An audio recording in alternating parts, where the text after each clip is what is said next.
Welcome, esteemed travelers, to the wondrous realm of Mirandus, a world steeped in enchantment and mystery. Delve with me into the heart of this extraordinary land, where avatars stand as the key to an immersive experience like no other. Mirandus' avatars are the lifeblood of this captivating universe. With their unique power, they draw you into an all-encompassing tapestry of wonder and excitement. These avatars possess the ability to breathe life into the very essence of your being, intertwining your existence with the very fabric of this fantastical domain. Under the masterful guidance of game director Michael McCarthy, the foundation of these avatars has been laid. His and the Mirandus team's vision and craftsmanship have woven together a plethora of possibilities that will leave you awestruck. Behold the exemplars, elite avatars, graced with extraordinary bonuses that set them apart from their peers. With these coveted powers, they excel in their undertakings, elevating the realm of possibilities and unleashing new dimensions of exploration and adventure. So, noble adventurers, prepare yourselves for the journey of a lifetime. As the veil of anticipation lifts, Miranda stands ready to welcome you, offering an experience that will challenge your imagination and forever change the way you perceive the world of gaming. The Weavers. Generation after generation of the Weavers have made their living by the loom. Special ability, bonus to cloth and clothing generation. The children of the Weavers often are given a shuttle and thread to play with when they are very young, and the first piece of woven material produced by their hands is always a treasured family heirloom. It is said that the weavers have the ability to produce some of the finest garments in the time it takes for an average loom operator to create some simple rough spin. Whether it is in the creation of fine woven cloth as a crafting supply or the manufacture of certain types of armor, the weavers possess the ability to create something almost before anyone else has even began. As an exemplar, they will be unparalleled in their cloth production ability, making them very rare indeed. Lore. In the heart of a quaint village nestled between rolling hills and lush meadows, the weavers held a special place of honor. Their skills were not only revered but passed down through generations and wrapped in traditions and magic that spun tales of wonder and admiration. As soon as the children of the weavers could toddle, a small shuttle and thread found their way into their tiny hands. They would giggle with delight as they weaved their first threads, guided gently by patient hands of their elders. Each piece of cloth, no matter how simple, became a treasure, cherished as a family heirloom, carrying the essence of their journey into the world of weaving. The villagers marveled at the prowess of the weavers, for they possessed a gift that seemed otherworldly. While others toiled for days, weeks, or even months on their looms, the weavers could fashion the most exquisite garments in mere moments. Their looms hummed with an enchanting rhythm, and threads danced like stars in the sky. In the heart of this gifted group, there was one whose talent shone brighter than the rest, a young weaver named Alara.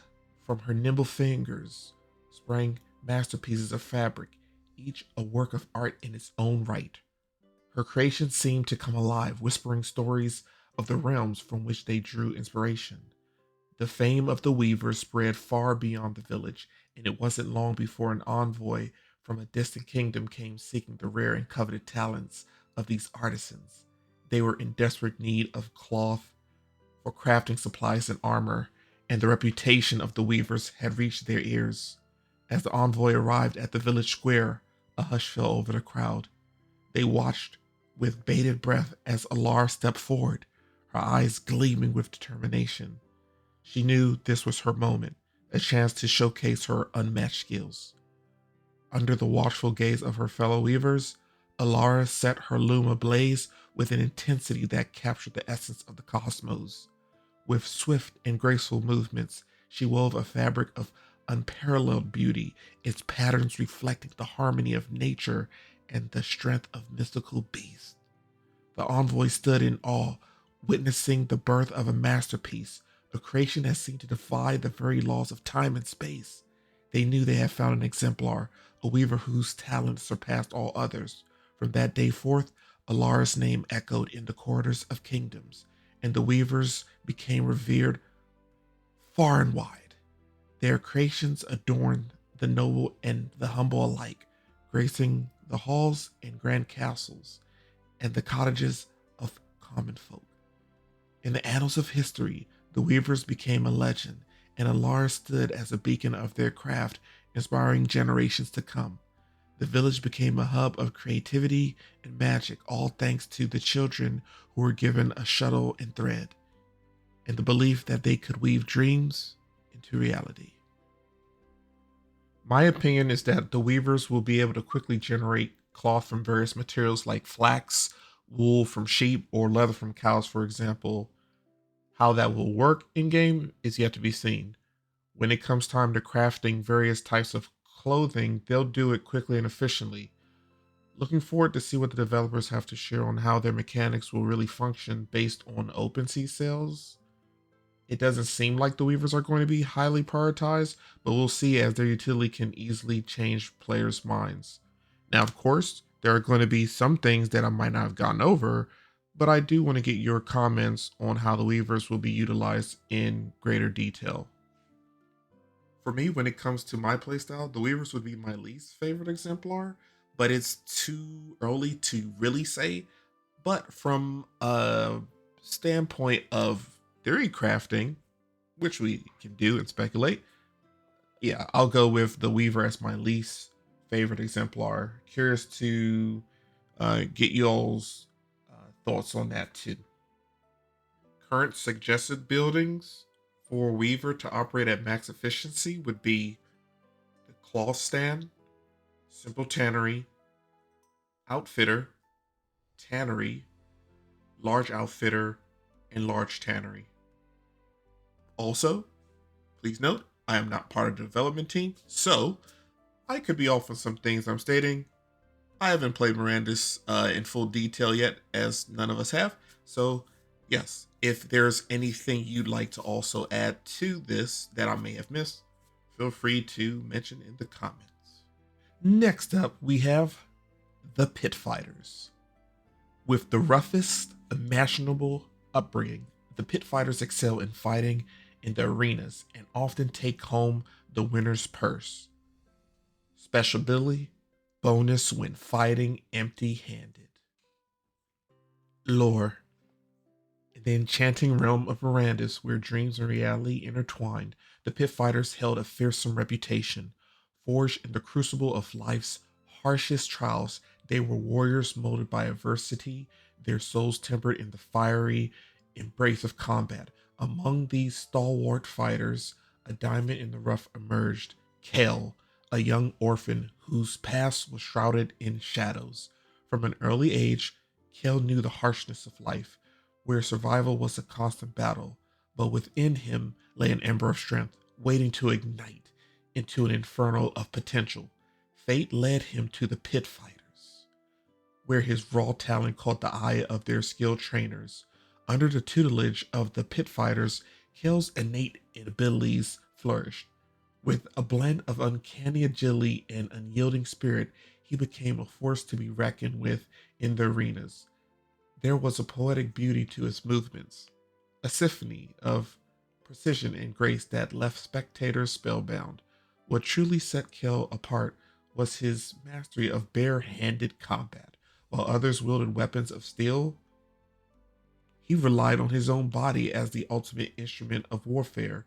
It was a dance of deadly precision, where each step was a brushstroke on the canvas of battle. Word of the young prodigy spread like wildfire through the city, and soon Kel became a symbol of hope for those who face life's trials. The Pit Fighters hailed him as their rising star, their most exceptional pupil yet. As the Grandmaster Zephyr watched Kel's meteoric rise, he knew he had found something special. In a display of awe-inspiring spectacle, he organized a tournament like no other, a test of skill that would challenge Kel to the core. The day of the tournament arrived, and the grand arena was alive with anticipation. Kel stood resolute, a beacon of determination amid the sea of roaring spectators. Across the battleground, his opponent loomed, a mountain of muscle, wielding a massive warhammer. The battle began, and the clash of titans sent shockwaves through the arena.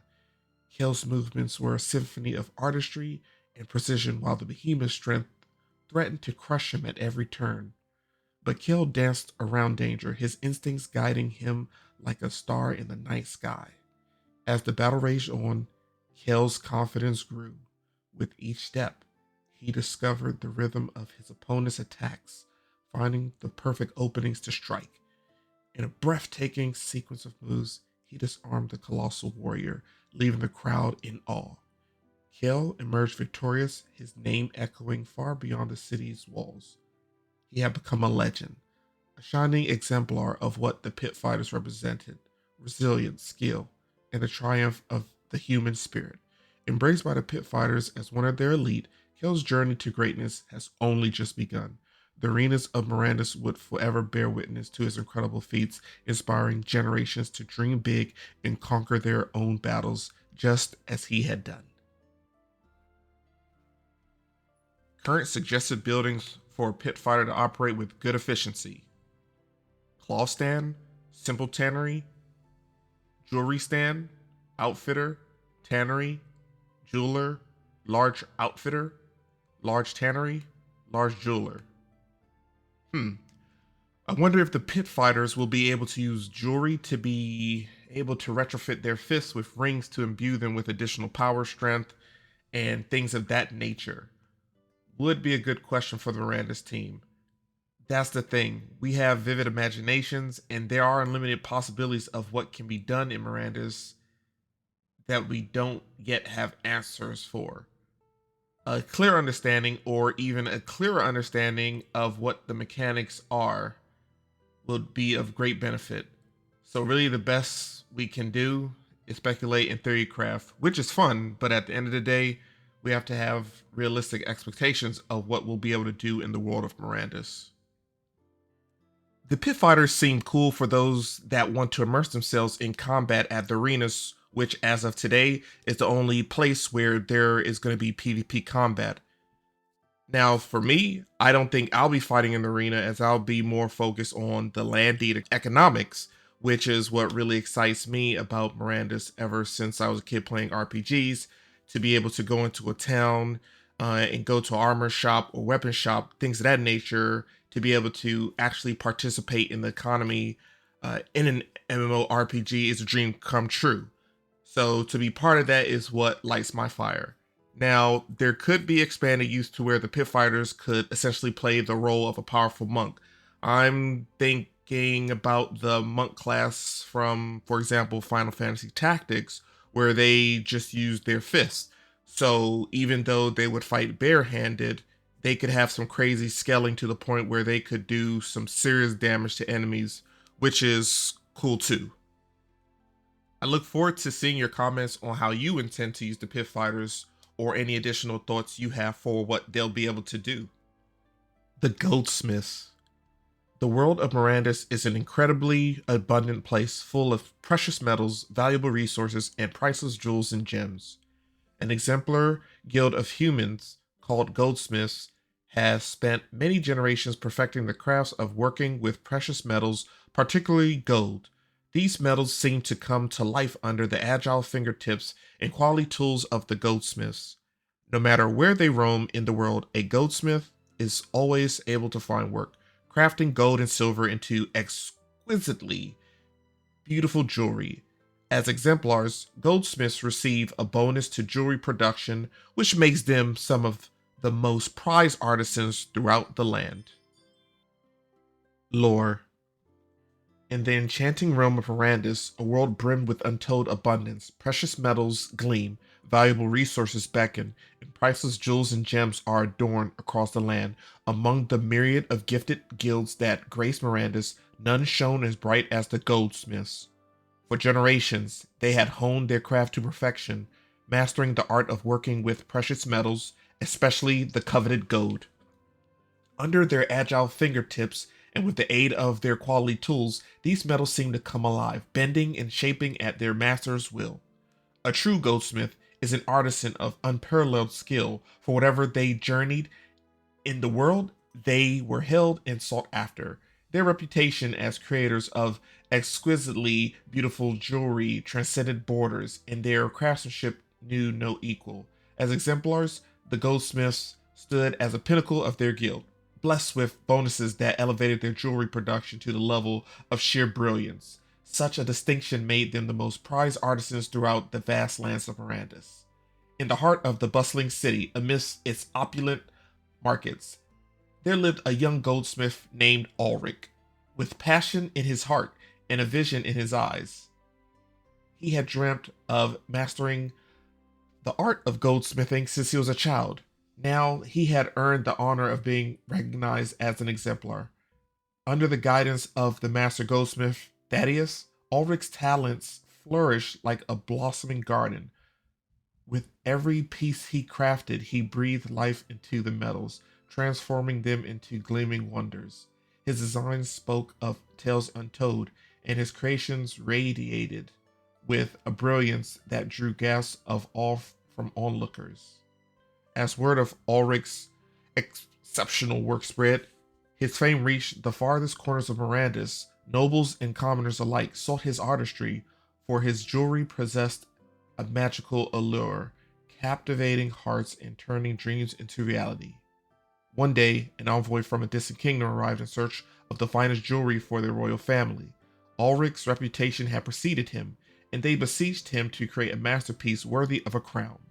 Ulrich accepted the challenge with a glint of excitement in his eyes. Days turned into nights as Ulrich poured his heart and soul into the creation. With each delicate stroke, he infused the jewelry with the essence of Materium, capturing the very spirit of the land. When the moment of unveiling arrived, the royal court was left breathless, mesmerized by the magnificence of his work. As accolades rained upon Ulrich like a summer shower, he realized that being an exemplar went beyond mastery of the craft. It was about weaving dreams into gold, touching the hearts of those who beheld his art. From that day forth, Ulrich's name became synonymous with beauty and brilliance. He inspired generations of goldsmiths who dared to dream beyond the horizon of possibility. In the world of Mirandus, where treasures abounded, Ulrich stood as a luminous beacon, a testament to the magic that unfolded under the skilled hands of the goldsmiths. Regarding the goldsmiths, I think they'll easily be able to find work in the world of Mirandus, as enchanted jewelry will be highly sought after to empower many things like clothing, armor, weapons, rings, decorations, and more. We'll see. This exemplar will definitely be in my rotation, as I love the concept of jewelry in games. What have you? What do you think the goldsmiths will be able to do, or how they should be utilized? Current suggested buildings: jewelry stand, jeweler, and large jeweler. The green cloaks. Ability: woodsman. Bonus to wood gathering and carpentry. Some humans just seem to have an innate sense of the woods. They can listen to the pulse of the trees and know how to push wood to its utmost when it comes to building. It is theorized that the Greencloaks came from a clan deep in the forest, where the noise of the cities and the thrum of civilization could not distract them as they communed with nature. They possessed the ability to make wood do things most other craftspeople could only dream of, both in terms of cutting and crafting. If you need to clear land to plant a farm, having a green cloak at your side will give you a substantial bonus in clearing, but also in turning that wood into something useful. As exemplars, the green cloaks are unparalleled in their connection to the forests and trees. In the enchanting world of Mirandus, there were humans blessed with the innate affinity for the woods. They possessed a rare ability to hear the trees pulse and were skilled in harnessing the full potential of wood in construction.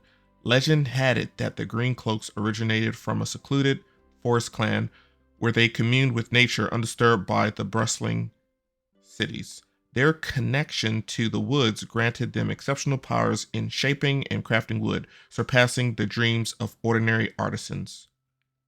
Guided by their profound bond with nature, the Green Cloaks could work wonders with wood, creating intricate and marvelous designs beyond imagination.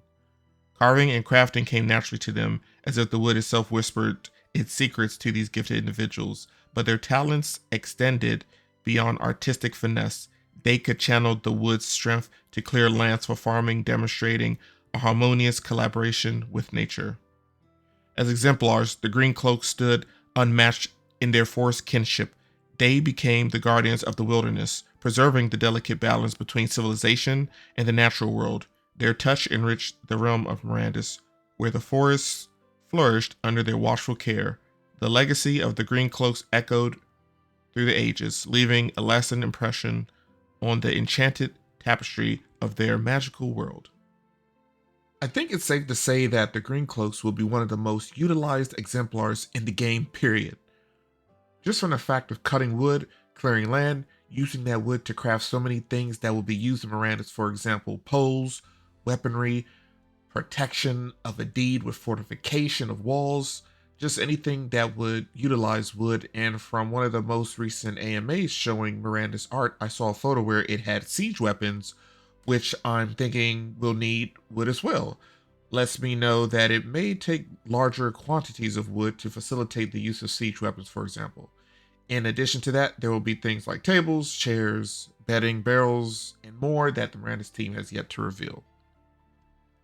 Current suggested buildings: woodworking stand, archery stand, wood shop, archery, large wood shop, large archery, weapon stand, armor stand, weapon shop, armor shop, large weapon shop, large armor shop, large inn, grand weapon shop, grand armor shop, majestic weapon shop, majestic armor shop, majestic inn.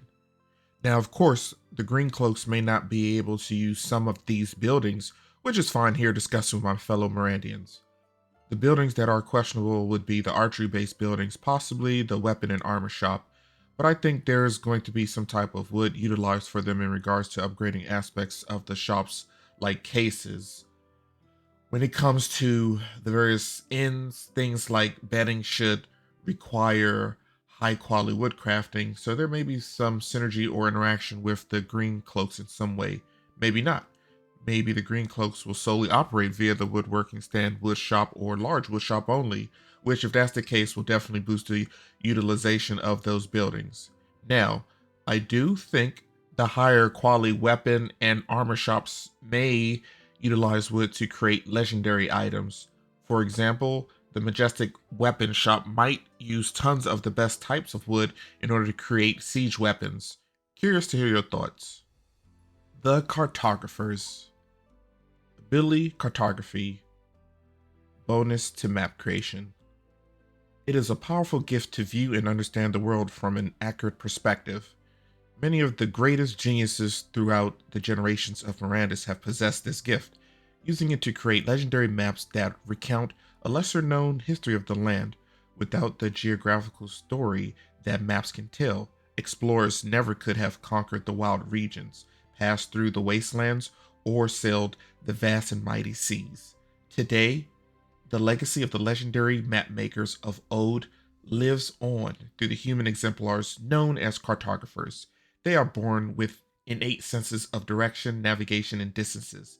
They are first recognized for their skills when, as small children, often toddlers, they are found carefully studying their surroundings and drawing maps in the dirt whose intricacies go beyond their years. Once a cartographer's skills have been fully developed as an adult, they are able to piece the world together into a tapestry of maps with ease. These exemplars receive a powerful bonus to all map creation. Lore. In the world of Mirandus, the ability to view and comprehend the land from a precise perspective was a profound gift. Throughout generations, the realm witnessed the brilliance of the greatest minds who harnessed this gift to craft legendary maps, revealing the hidden history of the land. Without these geographical chronicles, explorers would never have dared to conquer the untamed regions, traverse the barren wastelands, or navigate the vast and mighty seas. From a tender age, these gifted individuals demonstrate an innate sense of direction, navigation, and distances. Even as young children, often as mere toddlers, they meticulously study their surroundings, sketching intricate maps in the dirt that belie their tender years. As cartographers reach adulthood, their skills ascend to extraordinary heights. With ease, they weave together the fragments of Mirandus into glorious maps, creating a comprehensive view of the world. Their cartographic artistry knows no equal, a testament to their profound connection with the very land they chart. As a testament to their mastery, cartographers receive a potent bonus in all map creation. Their maps are not mere representations, but living guides infused with the essence of Mirandus. The wisdom and skill of these gifted exemplars illuminate the path for explorers, ensuring that each adventure is guided by the brilliance of their craft. Thus, the legacy of the legendary map makers endures as cartographers continue to shape the destiny of Mirandus with their unparalleled talents. As Mirandus is a world shrouded in mystery, I think the cartographers will be one of the most influential exemplars in the game by the mere fact they will be able to create maps that allow players to understand where they are and how to get to the next known location. Awareness is definitely going to be OP as a time saver having a map in the world of Mirandus, because when you don't have a sense of direction, I feel many a player will have a tough time navigating such a vast world. I do like the fact that a cartographer, once they chart out a zone, which would create an NFT, would have to rechart the zone again to create another map versus charting it once. So that will allow for continued effort by the player to actively create maps. I feel like the cartographer will be great in combination set with a seafarer, and also if exploring various lands to be escorted in a party to protect them while they chart the land. A question I have is, when exploring the seas, how it's going to work for cartographers to chart out the world when going from one area on land to an island out at sea with the seafarer if they don't know where the uncharted island is. What additional ideas and thoughts do you have? For current suggested buildings, uh, nothing really screams at me. Maybe there's some interaction with a claw stand, for example, where the map may need to be created at a claw stand. Yeah, that I'm not sure, but yeah, that's what comes to mind. Riders of the North, ability equestrian. The greatest riders of Mirandus come from the high plains of the north, where it is said that humans are born with the wandering blood. Truly, these nomadic riders take joy in endless travel and free spirited adventure.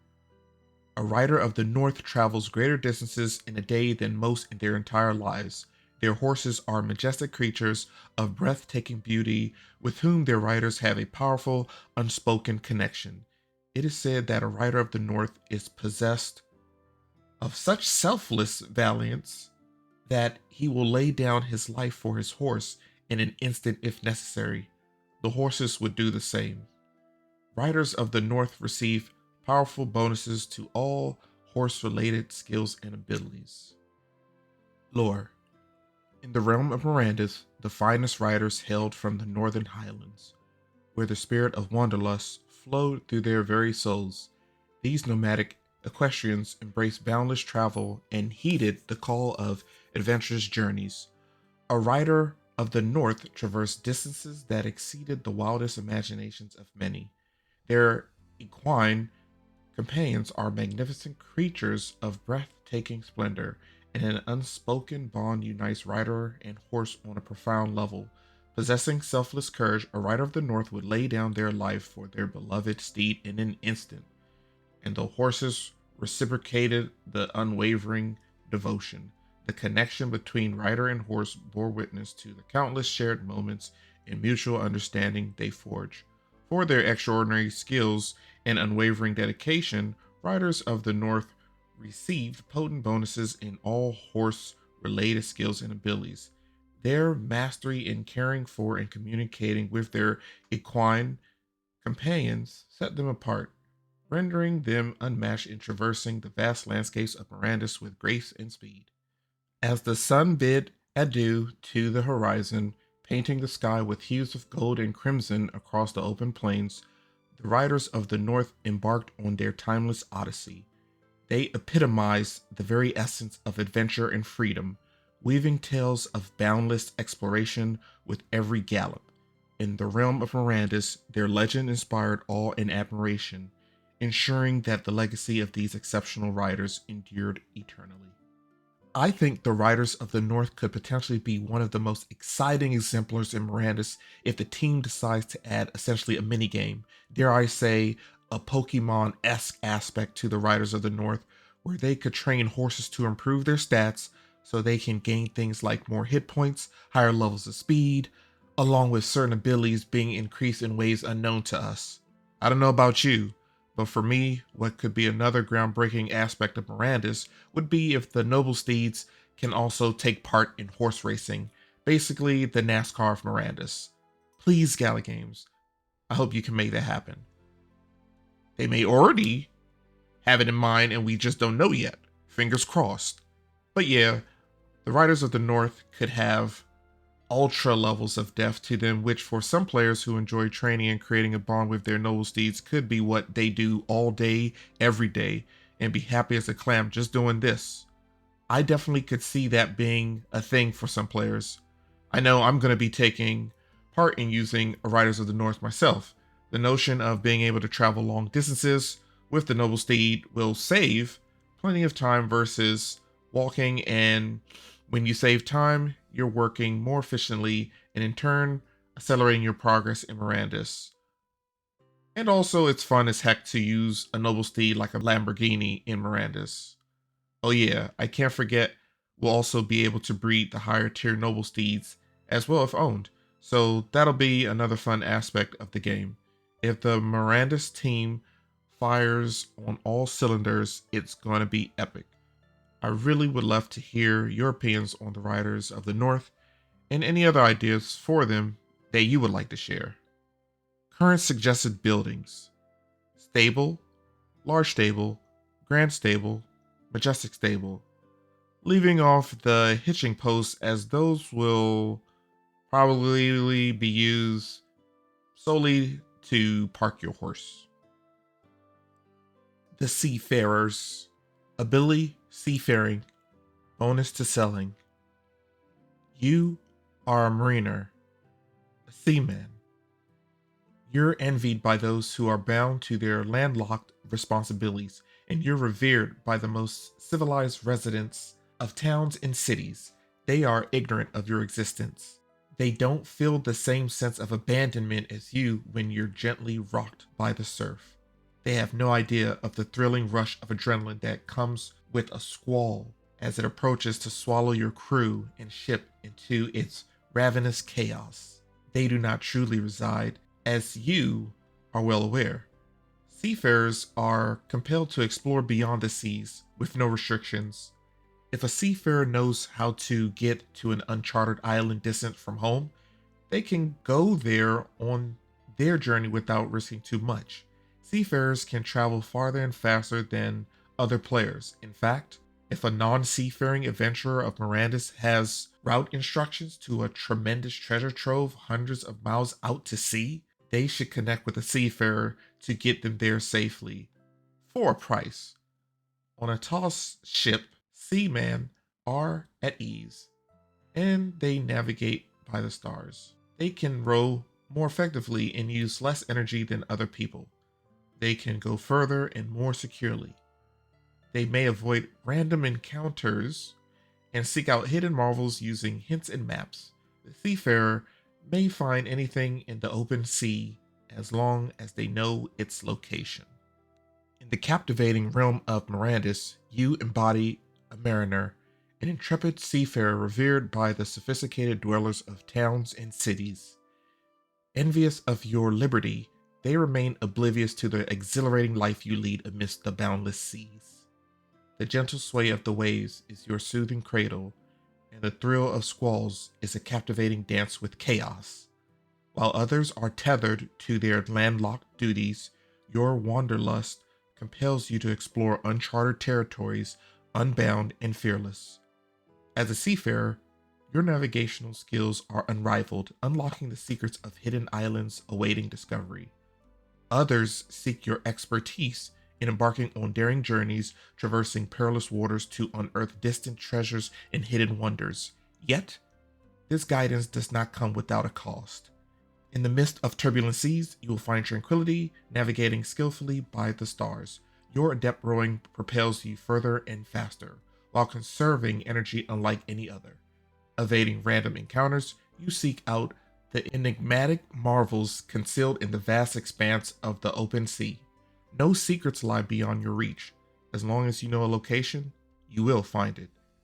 Your boundless odyssey as a seafarer is destined to reveal the untold riches and wonders adrift in the shimmering horizons of Mirandus. For those who don't want to spend most of their time on land in Mirandus, the seafarers will be perfect for you. They're going to be vital when needing to reach distances further out and faster than players who aren't seafarers. Traveling by the sea will be paramount to the players who seek amazing treasures hidden on islands way out far.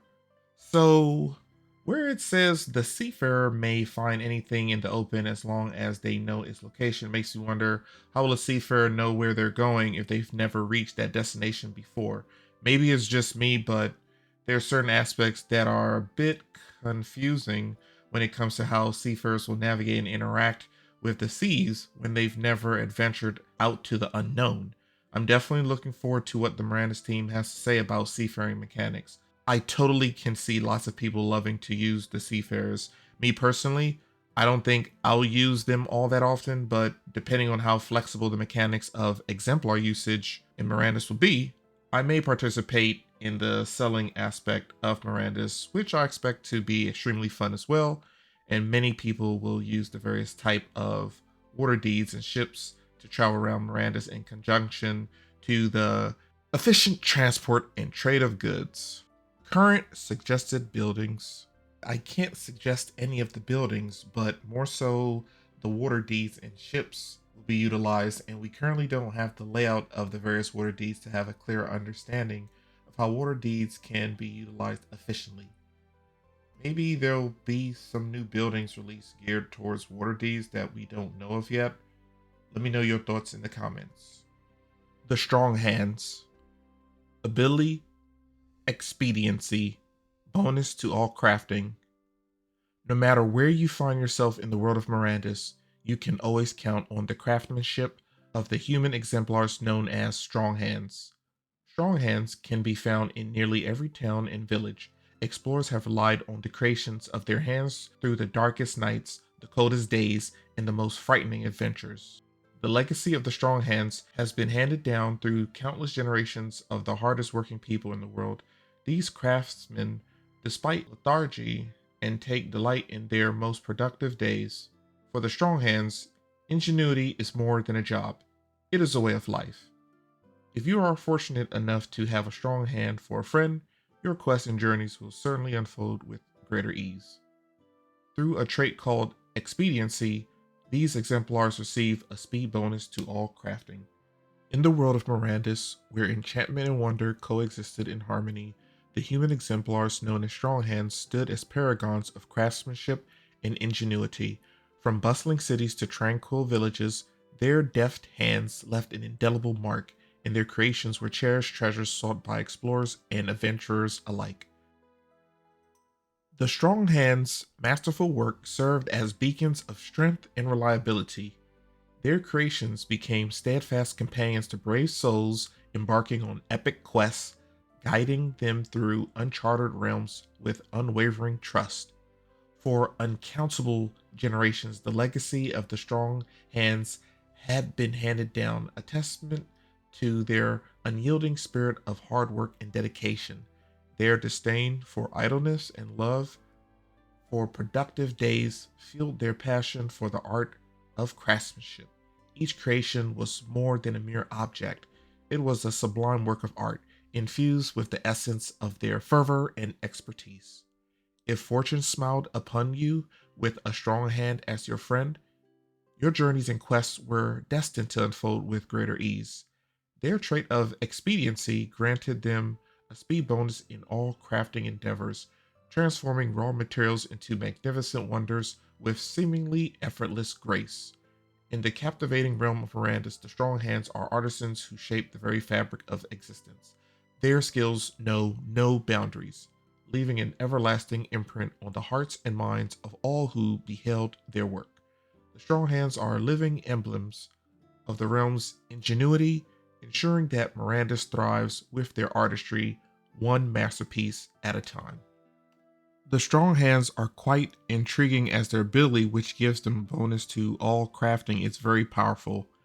If there's anything that needs to be crafted well, the strong hands will be the exemplar for the job. These exemplars will be a mainstay in Mirandus and highly utilized when it comes to crafting, period. I suspect that they will also be used when performing repairs, which give them additional utility. Can't go wrong with the strong hands in my book. I definitely will be using this one. What does come to mind though is that there may be certain crafts that other exemplars will do better than the strong hands. For example, it would make sense for a green cloak to do a much better job of crafting wood-based items relative to a strong hands or weaver when crafting cloth-based items. We'll see in due time.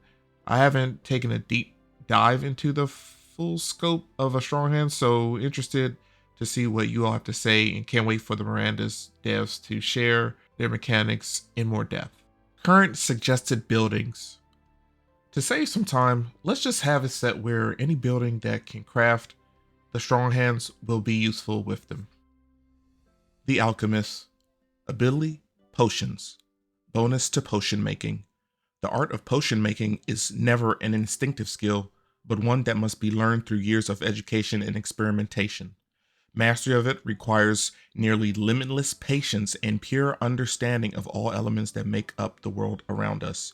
Many agree that the greatest creators of potions are members of the elite human guild known as the Alchemists. Their knowledge is so vast that they can craft the most valued potions and most delicate elixirs from local ingredients no matter their location in the world. Alchemists are good to know, for through their potions they can sometimes help you with impossible tasks. But be warned, they are strikingly aware of their skills and usually carry heavy egos. As exemplars, alchemists receive a bonus to potion making and are the type of person you want in your group if you plan on exploring some of the more dangerous reaches of Mirandus. In the enchanting realm of Mirandus, the art of potion making was a revered and intricate craft honed through years of dedicated education and unyielding experimentation.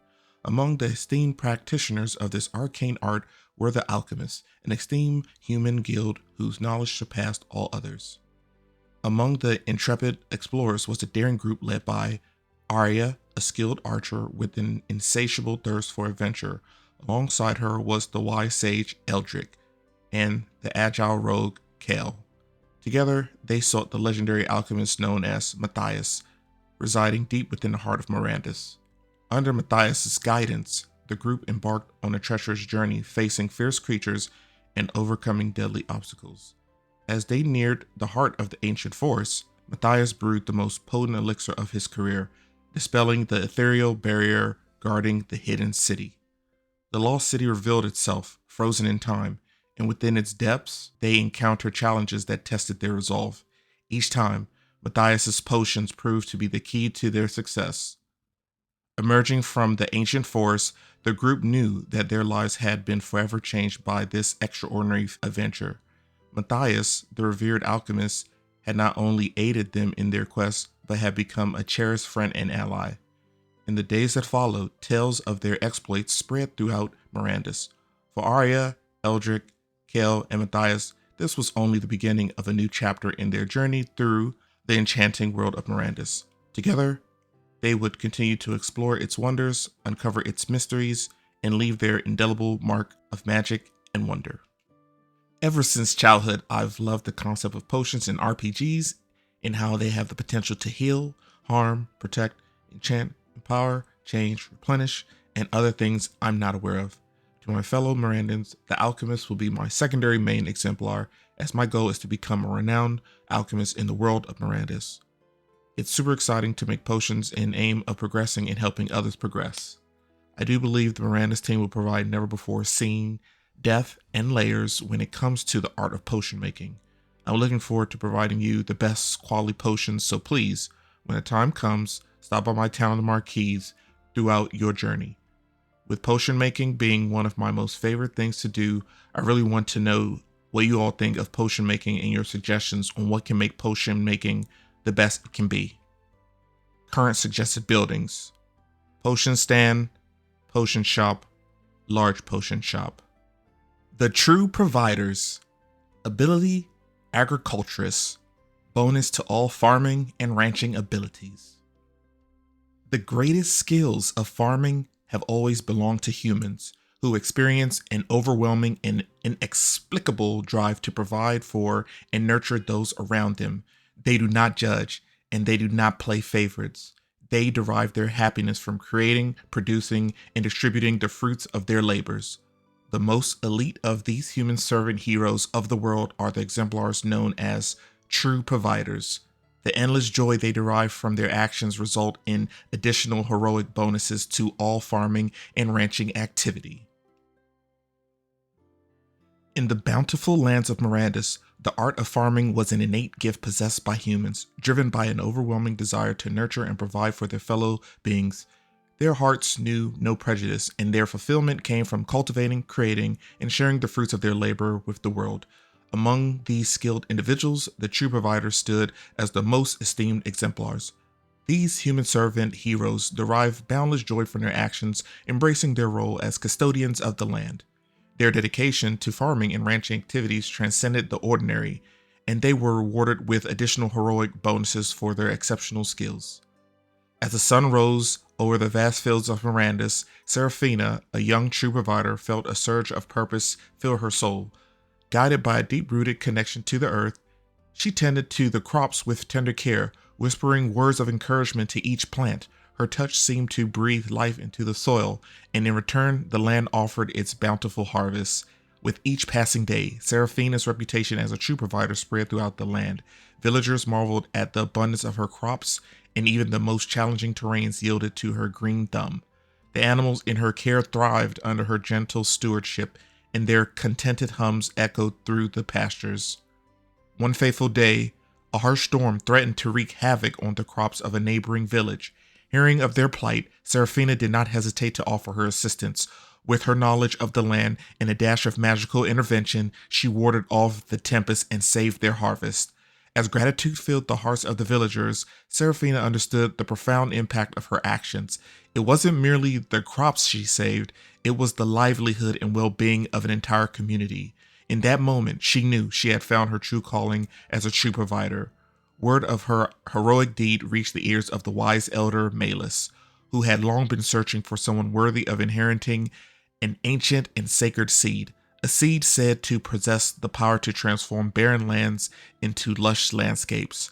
With a glint of reverence in his eyes, Malus approached Seraphina and placed the seed gently in her hands. "You have proven yourself to be a true provider in every sense of the word," he said. "With this seed, you shall weave miracles upon the earth and nurture life where it seemed impossible." Tears of gratitude welled up in Seraphina's eyes as she embraced the gift. From that moment on, she dedicated herself to spreading the gift of life across Mirandus. Each day brought new possibilities. As she journeyed through the land, she transformed desolate terrains into thriving oases of green. The tale of Seraphina, the true provider, became a legend in Mirandus. Her selflessness and dedication to nurturing life inspired generations to follow in her footsteps. As the seasons cycled, her legacy continued to bloom, a testament to the greatness of the human spirit and the power of being a true provider. Ladies and gentlemen, this right here is the main exemplar I'll be utilizing the majority of my time in Mirandus. I seriously am thrilled to have the potential of becoming a top-tier farmer and rancher producing bountiful crops and aim to bolster a highly efficient food and material production chain to the town. I'm curious to how the true providers will be able to perform their duties in a farming or ranching hamlet when it comes to tending to all of the farm and ranching plots. A question that comes to mind is, will Mirandus be designed in such a way that one true provider can tend to a farming and ranching hamlet? Will you need a small group? Pertaining to ranching, one thing I wonder is, since there isn't a large building plot in a ranching hamlet, how can you efficiently ranch if the best building, which is the large barn for ranching, cannot be placed there. For the ranching hamlet, I do hope the Miranda's devs make it so that you can possibly upgrade your hamlet to grow and evolve to unlock a large plot, which would be super cool, along with more building plot scaling for land deeds. But if not, what I hope they do is allow for hamlets to be closely interconnected to other hamlets, villages, and towns. A cool idea that came to mind was if you have a village or town in addition to other hamlets, you could decide to make your primary house the house in the village or town and possibly other hamlets, and then have the would-be house plot of the hamlets be considered a secondary plot to then unlock them to be used as large plots, which in turn would allow for the placement of more large buildings, since it appears there aren't enough large plots, possibly when including the citadels, to place on land deeds. Because it wouldn't be a good look if people have paid thousands of dollars for a top tier building, end up not having anywhere to place them, essentially have paid for a paperweight NFT. I'm definitely looking forward to all the various types of crops that can be planted, along with how ranching will be when it comes to different types of animals you can have on a ranch. That's going to be exciting, to say the least. In addition to that, looking at the various plots where you would place buildings nearby, I do wonder how the ranching plots will interoperate for how the animals will move from a barn to a ranching plot, or if a barn will essentially function as a ranching plot, or if the large barn is in a village, how animals from the ranching plots in a ranching hamlet would interact with a large barn in a nearby land deed. Really hard to say right now, since we don't have a full understanding of the mechanics of ranching and farming in detail. From the date of this video, there will be an upcoming Miranda's AMA, and I hope the Miranda's team finally reaches a point to where they can provide more clarity on how the game mechanics for land deeds, buildings, exemplars, the water deeds, ships, and such will function, even if subject to change. I think we'll be fine with the majority of the player base, because it's kind of a drag that after 2 years of Miranda's NFT owners, we, for the most part, just have the few line descriptions on the NFT, but not a clear understanding of how things will generally interoperate with each other. I feel that if the Miranda's team can provide the clarity players are yearning for, can reignite the community in ways that, in my opinion, the playtests, albeit were very fun, still leaves a lot to the imagination of how the mechanics will be in Miranda's, and which will make it more difficult to share our input on where we're at when it comes to NFT usage. Current suggested buildings: cloth stand, simple tannery, meat stand, milking stand, simple granary, grain stand, butchery, dairy, granary, barn, mill, large tannery, large butchery, large dairy, large granary, large barn, large mill, grand granary. Now, this definitely will vary when the game's released, but just mentioning what I think are good buildings that will have some type of synergy with the true providers. If you've made it to the end of this video, I want to take a moment to say thank you for watching. I really appreciate it, as I like to share my thoughts and ideas with others in this great community to also get your opinions, so we can help to make Miranda's the best game ever made.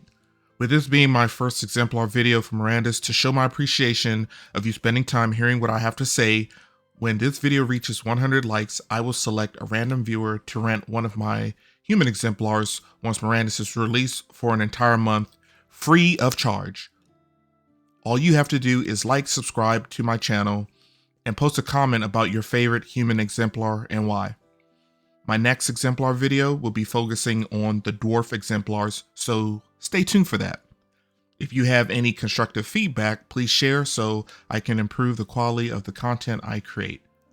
Once I reach 500 subscribers, I will pick a random person who leaves a comment to use a 10 by 10 medium plot in my Village of the Viscount for free. And with that, Mega is out.